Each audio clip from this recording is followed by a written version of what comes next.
Kapolri Jenderal Polisi Sigit Prabowo mengungkapkan tak menutup kemungkinan tersangka tragedi kerusuhan di Stadion Kanjuruhan akan bertambah Kamis 6 Oktober. Sigit menyebutkan anggotanya yang melanggar etik dalam kerusuhan tersebut juga kemungkinan bertambah. Saat ini ada sebanyak 6 orang yang ditetapkan sebagai tersangka kasus tragedi Kanjuruhan Malang. Keenam tersangka tersebut yakni yang pertama Direktur Utama PT Liga Indonesia Baru atau LIB Ahmad Hadian Lukita dianggap lalai karena menunjuk Stadion Kanjuruhan sebagai lokasi pertandingan.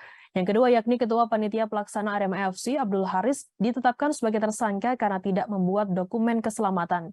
Tiket yang dijual pun sebanyak 42.000, padahal kapasitas tribun Stadion Kanjuruhan sebanyak 38.000.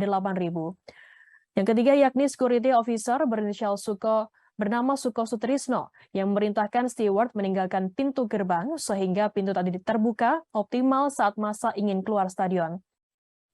Yang keempat yakni Kabak Ops Polres Malang Kompol Wahyu Setio Pranoto ditetapkan sebagai tersangka karena tak mencegah penggunaan gas air mata saat kerusuhan terjadi di dalam stadion tersebut. Padahal Wahyu sendiri mengetahui aturan FIFA yang melarang penggunaan gas air mata di dalam stadion. Yang kelima yakni AKP Hasdarman selaku Komandan Kompi Brimob Polda Jawa Timur. Yang keenam Kasat Samapta Polres Malang AKP Bambang Sidik Ahmadi. AKP Hasdarman dan AKP Bambang ditetapkan sebagai tersangka lantaran memerintahkan personil lainnya menembakkan gas air mata. Mereka dikenakan pasal 359 dan atau 360 KUHP.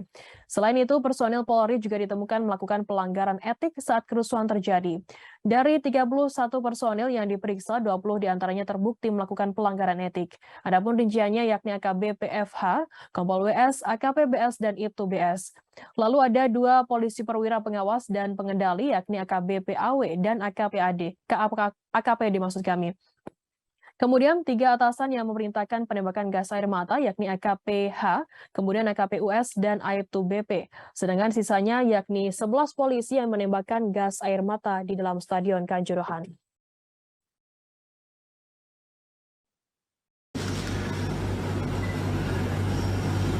Kemudian terkait dengan temuan tersebut, tentunya setelah ini akan segera dilaksanakan proses untuk pertanggungjawaban etik. Namun demikian, sekali lagi, tidak menutup kemungkinan jumlah ini masih bisa bertambah. Kemudian terkait dengan proses penyidikan, kita telah memeriksa 48 orang saksi, meliputi 26 orang personel Polri, 3 orang penyelenggara pertandingan, 8 orang steward, 6 saksi yang ada sekitar TKP dan 5 orang korban. Dan saat ini kita juga terus melakukan pemeriksaan-pemeriksaan tambahan.